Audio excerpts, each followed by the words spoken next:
Hola amigos, ¿qué tal estáis? Espero que muy bien. Os doy una vez más la bienvenida a mi canal. En esta ocasión vamos a hablar acerca de una tumba muy curiosa que se encuentra en el cementerio de Père-Lachaise, en Francia. Bien, comencemos por hablar un poco acerca del cementerio de Père-Lachaise. Este se encuentra ubicado en la ciudad de París y es actualmente el más visitado de todo el mundo, así como el más grande de esta urbe.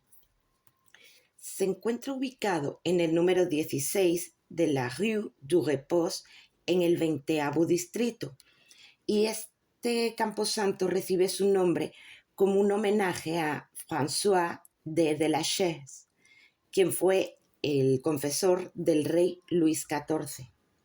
Este lugar abrió sus puertas por primera vez el 21 de mayo de 1804 con la inhumación de una pequeñita de 5 años.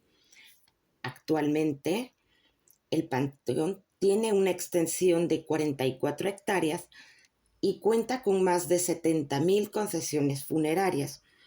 Ha cobrado gran fama alrededor del mundo. Y esto se debe en gran parte a que el lugar aloja las tumbas de muchos personajes célebres, como son Honoré de Balzac, María Callas, Frédéric Chopin, Auguste Comte, Isabella Duncan, Allan Kardec, Molière, Edith Piaf, el escritor Oscar Wilde o Jim Morrison, entre muchos otros. Pero no solo es famoso por sus memorables habitantes, por llamarlo de alguna manera, sino también porque está rodeado de un halo de misterio y de leyendas. Una de ellas afirma que el verdadero conde Drácula reposa en alguna de sus múltiples tumbas, aunque de momento no se sabe exactamente cuál es, pero se especula mucho al respecto. Pero bueno, ese es un tema para otro vídeo. El día de hoy nos corresponde hablar de la tumba de una noble rusa, de quien se especula que puede ser también un vampiro. Estamos hablando de Elisaveta Alexandrovna Stroganova, quien había nacido el 5 de febrero de 1779 en San Petersburgo, Rusia. Era hija de una de las familias más ricas del país en aquella época. Esta importante familia tiene un origen campesino y había ido labrando su fortuna gracias a la producción y el comercio de la sal y de las pieles. Sin embargo, su estatus social se vio aumentado cuando Pedro el Grande les otorgó el título de barones del Imperio Ruso. A Elisaveta se la recuerda como una joven muy hermosa y muy alegre, quien a los 16 años contrajo matrimonio en 1795 con Nikolai Nikitich Demidov. Este hombre era el heredero de una rica familia de industriales, cuya fortuna provenía del trabajo en las minas del cobre, la plata y el oro, además de las fundiciones de hierro. Poco después de casarse estos jóvenes, Nikolai se convirtió en diplomático ruso y fue así como esta pareja fue enviada a París. Elisaveta era muy extrovertida, le gustaba la fiesta, le gustaba socializar, la convivencia, visitar lugares. Tenía un carácter muy abierto y muy extrovertido. Nikolai era exactamente su polo opuesto, ya que él era un hombre reservado, que no le gustaba tanto disfrutar de la vida parisina, ni de los placeres de la sociedad y las diversiones. Él se preocupaba más bien por incrementar la fortuna de la familia. De este matrimonio nacieron 4 hijos, pero desgraciadamente solo 2 llegaron a la edad adulta, que fueron Pavel y Anatoly. Nikolai y Elisaveta eran fervientes admiradores de Napoleón Bonaparte, pero debido a que existían muchas tensiones en aquella época entre Bonaparte y Rusia, la familia tuvo que ser repatriada. Primero pasaron una temporada en Italia, después de la cual, en el año 1812, el zar los llamó y ellos se establecieron en Moscú. Como las diferencias eran tantas entre Elisabetta y Nicolai, el matrimonio no funcionó y decidieron separarse. Él permaneció en Rusia sirviendo al zar y ella regresó a su amado París, donde fallecería el 8 de abril de 1818 a la edad de 39 años y fue sepultada precisamente en el cementerio de Père-Lachaise. Su entierro se llevó a cabo al día siguiente de haber fallecido y se ubicó su sepulcro en la división 39 de este cementerio. La tumba estaba ubicada en un solar que medía 12 metros cuadrados y consistía en un monumento de alto coste elaborado en mármol blanco. Se trata de un sarcófago que está decorado con el escudo familiar y este descansaba sobre un estilóbato rodeado de 10 columnas dóricas. En el sepulcro podía leerse una inscripción que decía: aquí yacen las cenizas de Elizabeth de Demidov, de soltera, baronesa de Strogonov, fallecida el 8 de abril de 1818, esposa de S.N.A. Demidov, consejero privado y actual chambelán de Su Majestad, el Emperador de Rusia, comandante de la Orden de San Juan de Jerusalén. Este mausoleo había sido diseñado por el arquitecto Jaunet y la obra fue realizada por el marmolista Schwind. Para muchas personas en París, esta tumba resultaba demasiado ostentosa, de mal gusto, incluso hortera, y consideraban que no encajaba con el estilo que se había ido manteniendo en este camposanto. Fue alrededor del año de 1852 que se decide trasladar la tumba a la División 19, donde se encuentra actualmente. Allí fue colocado sobre un enorme pedestal, el cual está decorado con unos símbolos bastante curiosos. Y este monumento actual fue diseñado por Leon Danjoy.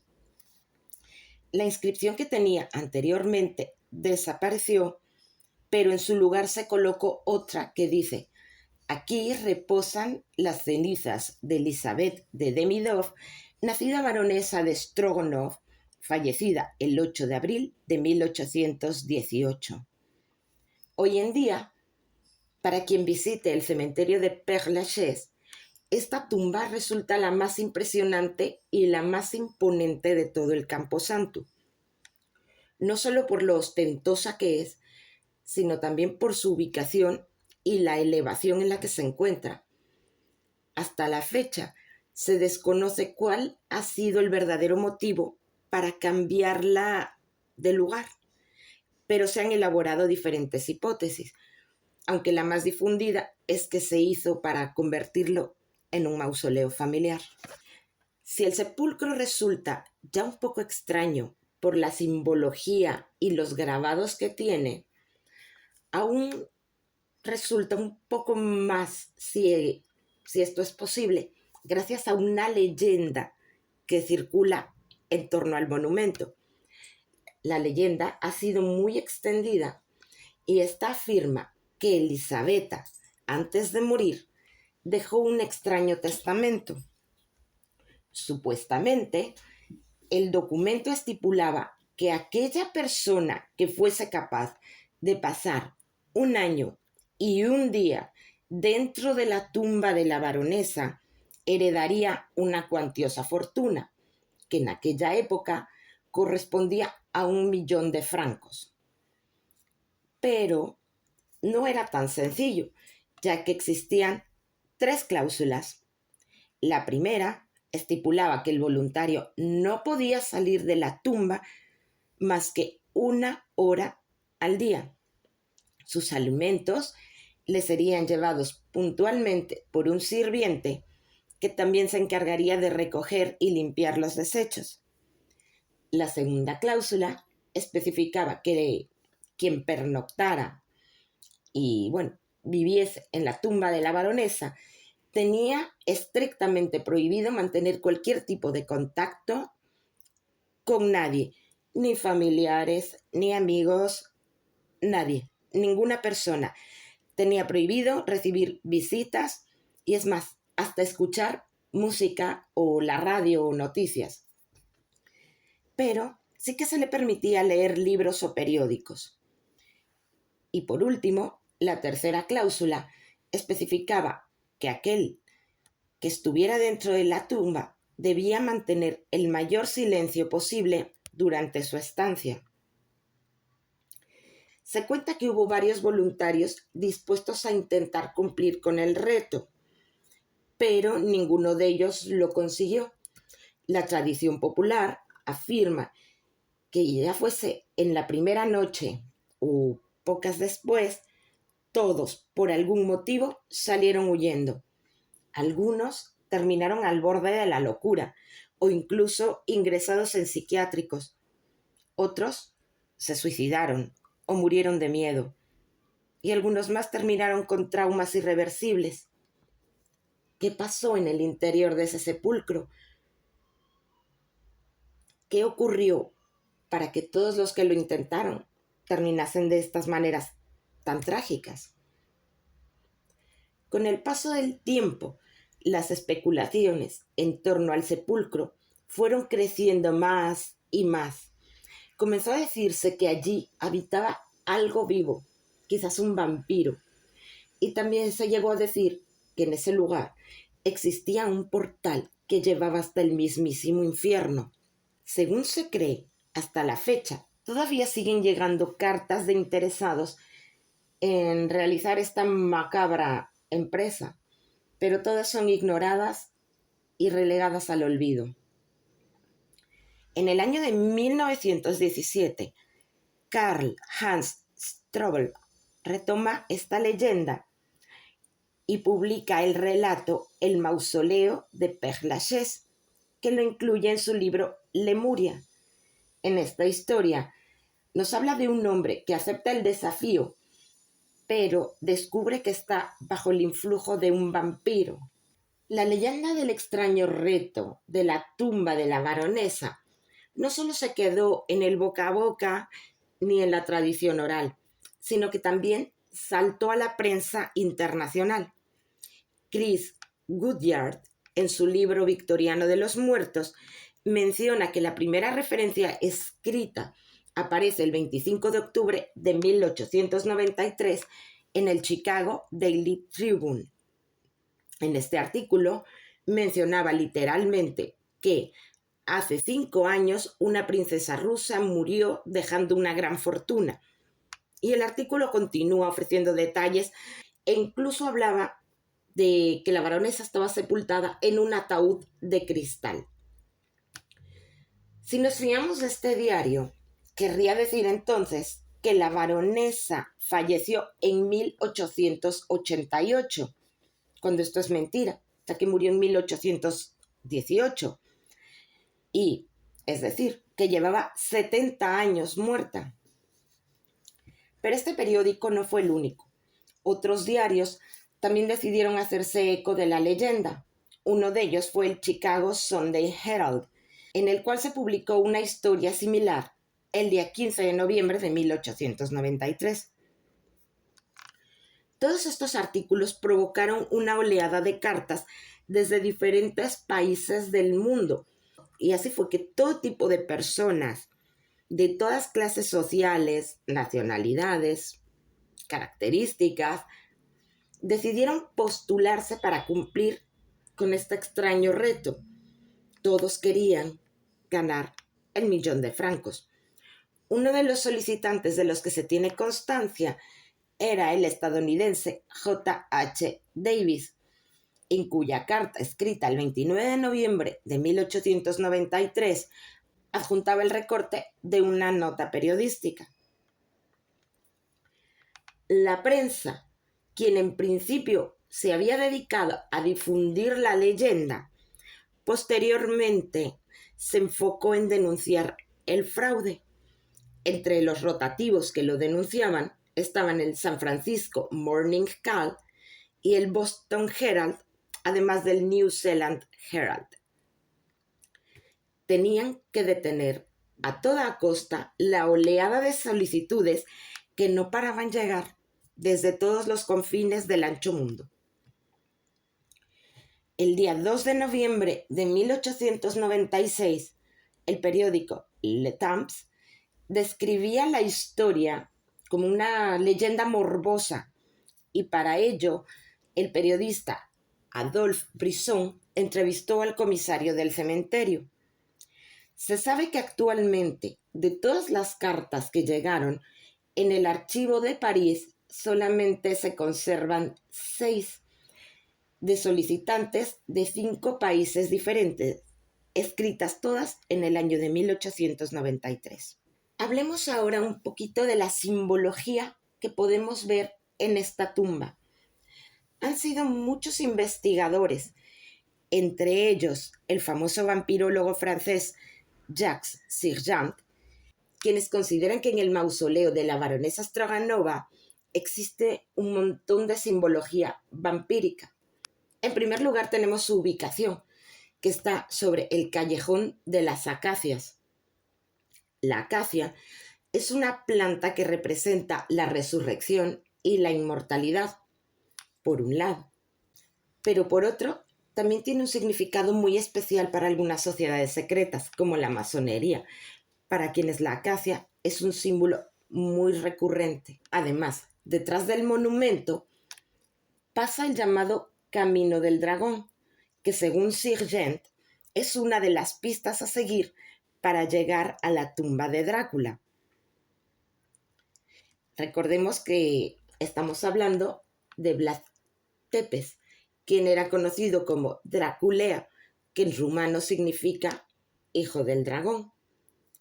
Otro detalle importante es que la tumba de la baronesa mira hacia el poniente, es decir, hacia donde se oculta el sol. Un dato bastante curioso.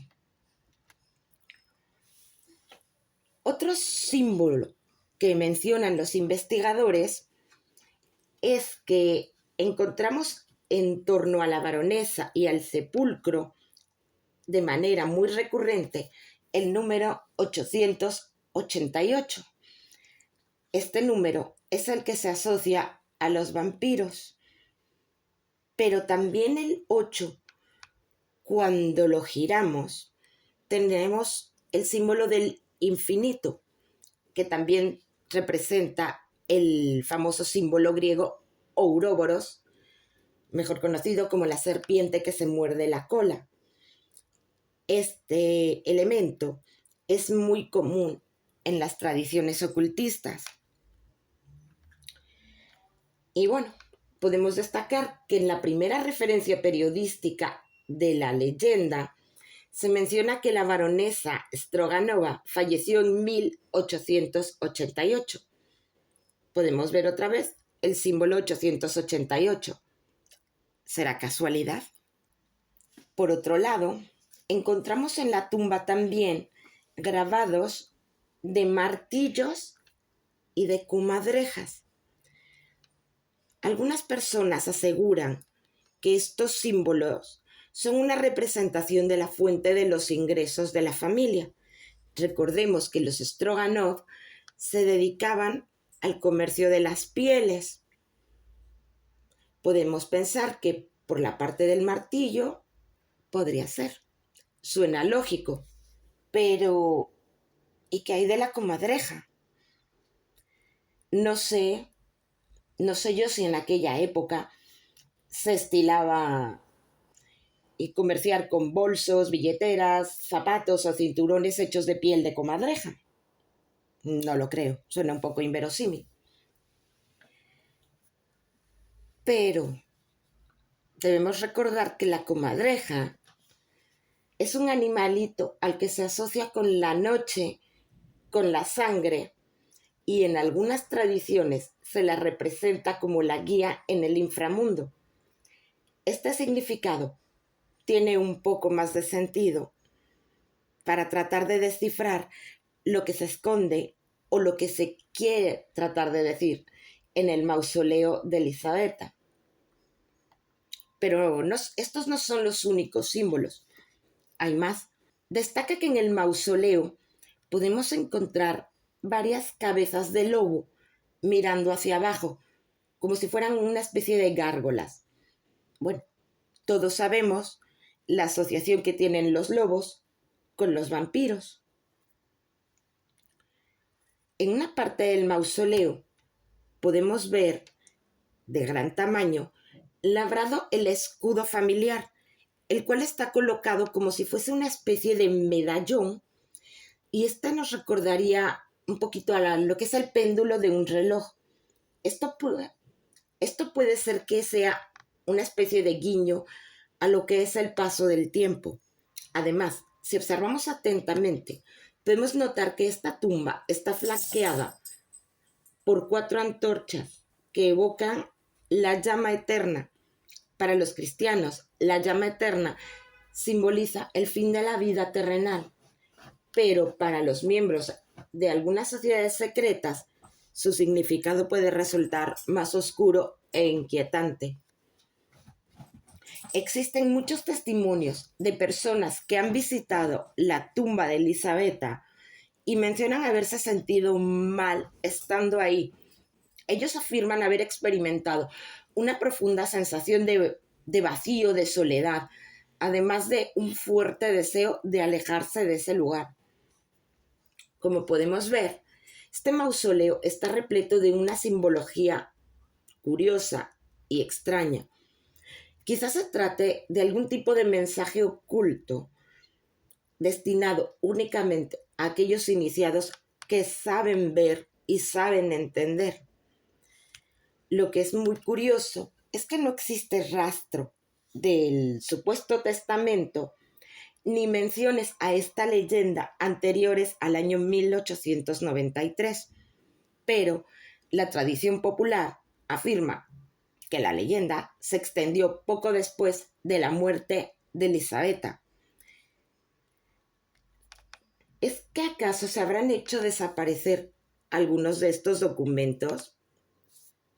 Si esto fue así, ¿por qué? ¿Con qué finalidad? ¿Qué se trataba de ocultar? ¿O es que podemos suponer que a lo mejor Elisabetta Alexandrovna Strogonova formaba parte de algún tipo de sociedad secreta o pertenecía o practicaba algún culto de carácter ocultista? ¿Cuál es el verdadero significado de toda esta simbología que vemos en este peculiar mausoleo? ¿O es que, como afirma Sirjant y otros investigadores y vampirólogos, podemos estar ante la tumba de una de estas criaturas de la noche? Hasta el momento, son muchas las preguntas que no tienen una respuesta, y todo parece indicar que por el momento este misterioso mausoleo continuará siendo un misterio. Ahora os corresponde a vosotros seguir investigando. Os doy las gracias por haberme acompañado hasta aquí y por haber visualizado mi video. Si el contenido os gusta o os llamó la atención, os agradecería que lo compartieseis entre vuestros amigos y familiares para que pueda llegar a más personas. Y si mi canal os gusta, por favor, suscribíos y darle clic a la campanita para que cada vez que suba un nuevo vídeo, el algoritmo de YouTube os avise. Una vez más, os doy las gracias por haberme acompañado y nos vemos en siguientes vídeos. Hasta la próxima.